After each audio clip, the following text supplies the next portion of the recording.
মাছের মর্যাদা রাখতে গিয়ে সাত সকালে বসলাম ফুচকা নিয়ে। তো বন্ধুরা, সকালে তো চা টিফিন খাওয়া হয়েছে, যদিও আমি চা খাইনি, আমি পাউরুটি ভেজেছিলাম, তো এগুলি খেয়েছিলাম। তারপর অনেকটা ইচ্ছে করছিল একটু টকটক খেতে, বিশেষ করে ফুচকা। তো অনেক দিনই হলো ফুচকাটা খাই না, তো আজকে অনেকটা ইচ্ছে করছিল ফুচকা খেতে সকাল সকালই। এখন প্রায় 10টা 15 মতো বাজে, তো আমার আর ইচ্ছেটা দমিয়ে রাখতে পারলাম না। ঘরে কটা ফুচকা ছিল আর ঠাম্মার জন্য আলু সেদ্ধ করা হয়েছিল, তো সেটা দিয়েই ফুচকা বানিয়ে নিয়েছি।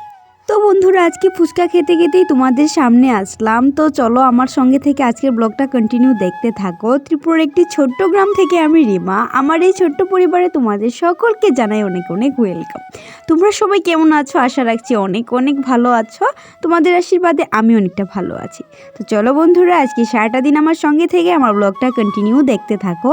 আই হোপ আজকের ব্লগটা তোমাদের অনেকটা ভালো লাগবে। তো যদি একটু ভালো লেগে থাকে তাহলে প্লিজ একটু লাইক করে দিও। আর যারা আমার চ্যানেলে নতুন বন্ধু আছো, প্লিজ আমার চ্যানেলটা সাবস্ক্রাইব করে আমার পাশে থেকো। আর যারা অলরেডি সাবস্ক্রাইব করে রেখেছো তাদেরকে জানাই আমার অসংখ্য অসংখ্য ধন্যবাদ।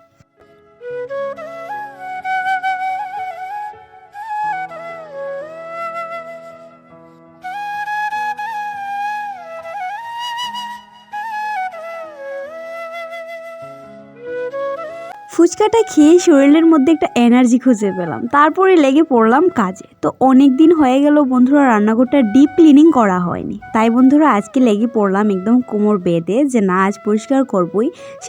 যেদিন আমাদের বাড়িতে আমাদের স্যাররা এসেছিল, তো সেদিন একবার পরিষ্কার করেছিলাম, জাস্ট এমনিতে করেছিলাম। তো ডিপ ক্লিনিংটা আর করা হলো না। তো আজকে সুন্দর করে রান্নাঘরটা পরিষ্কার করব।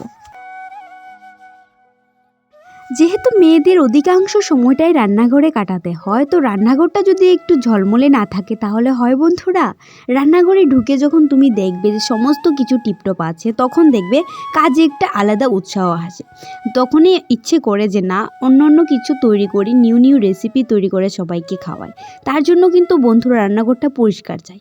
আর রান্নাঘরটা যখন খুব সুন্দরভাবে গুছানো থাকে, তখন আমাদের মস্তিষ্কটাও অন্যরকম কাজ করে যে না, একটু ভালো কিছু করি।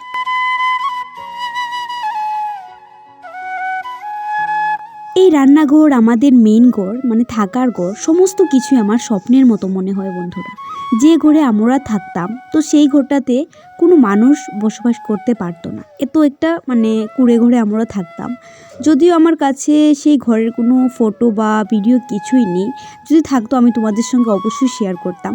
তো দেখবো আমি আমার ভাইয়ের কাছে আছে কি না। যদি আমি আমাদের সেই ঘরের ফটো বা ভিডিও কিছু পাই, তাহলে নিশ্চয়ই তোমাদের সঙ্গে একটা ব্লগে আমি শেয়ার করব।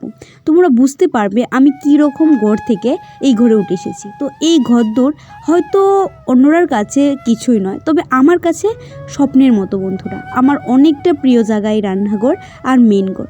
যেহেতু ছোটো থেকে এইসব দেখে অভ্যস্ত না বন্ধুরা, তাই এই ঘরগুলি আমার কাছে অনেকটা দামি, অনেক অনেক অনেকটা।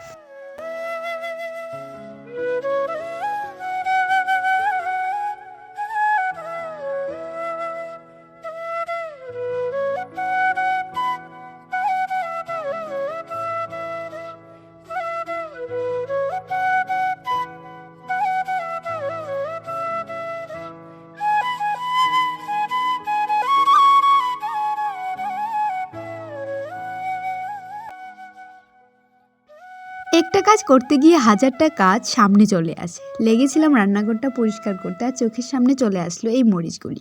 আরও অনেক কিছু কাজ এসেছে, তা আর শেয়ার করলাম না, কারণ বন্ধুরা ক্যামেরা অন করে করে কাজ করতে অনেকটা সময় লেগেছে আর অনেকটা বেলা হয়ে যায় কাজ করতে। তো এখানে লঙ্কা ডেটুগুলি ফেলে দিলাম, কারণ লঙ্কার দেখবে পচনটা কিন্তু ডাটা থেকেই শুরু হয়। তাই বন্ধুরা লঙ্কার ডাটা যদি ফেলে রাখা হয় তাহলে অনেক দিন থেকে যায়, যেহেতু এখন ঠান্ডার দিন। তারপর বন্ধুরা এদিকে আমি রেকটেকগুলি পরিষ্কার করে এদিকে ফ্লোরটা এখন মুছে নিচ্ছি।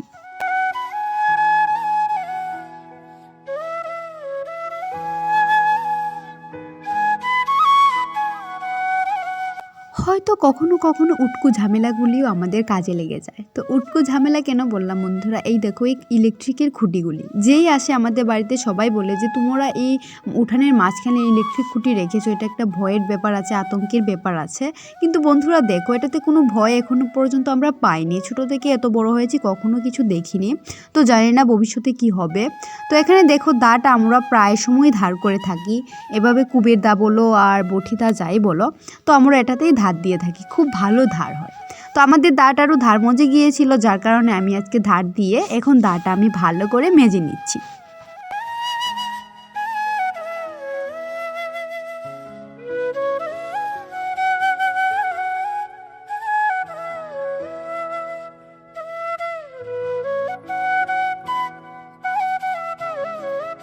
ওভেনটা তোমার রোজই পরিষ্কার করে মুছে, কিন্তু এই বার্নারগুলি আর মোছা হয় না, তেমন ভালোভাবে ধোয়াও হয় না। তার জন্য বন্ধুরা আজকে দেখো টুথপেস্ট আর টুথব্রাশ দিয়ে ভালো করে ঝকঝকা করে পরিষ্কার করছি। ইউটিউবে দেখেছিলাম টুথপেস্ট দিয়ে মানে বার্নার পরিষ্কার করলে নাকি অনেকটা চকচক করে, যদিও আমারগুলি চকচক করেনি, তারপরও বন্ধুরা একটা ক্লিনিং ভাব আসে। যখন ঘরটা মুছছিলাম তখনই ঠাম্মা এসে বলে গেছে যে ঠাম্মার নখগুলি ফেলে দিতে, বলছে যে আমার নখগুলি একটু ফেলে দিবি, তোর যদি কাজগুলি শেষ হয়ে থাকে, আমার নখগুলো অনেকটা বড় হয়ে গেছে।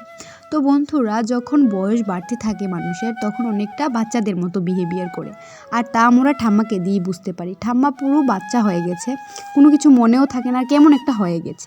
তো যাই হোক, এখন ঠাম্মার নখগুলি আমি ফেলে দিচ্ছি, ঠাম্মার নখ আমিই ফেলে দিই। হনুমান আর এই বাটুলের যন্ত্রণায় দুপুরবেলা না শুয়ে আমাকে উঠানের মধ্যে বসে থাকতে হচ্ছে। তো চলো বন্ধুরা, আজকের ব্লগটা এখানেই শেষ করি। আজকের ব্লগটা কেমন লেগেছে প্লিজ কমেন্টের মাধ্যমে জানাতে ভুলো না। ভালো লাগলে অবশ্যই লাইক, কমেন্ট, শেয়ার। তো বন্ধুরা আজকের মতো এখানেই বিদায়, বাই।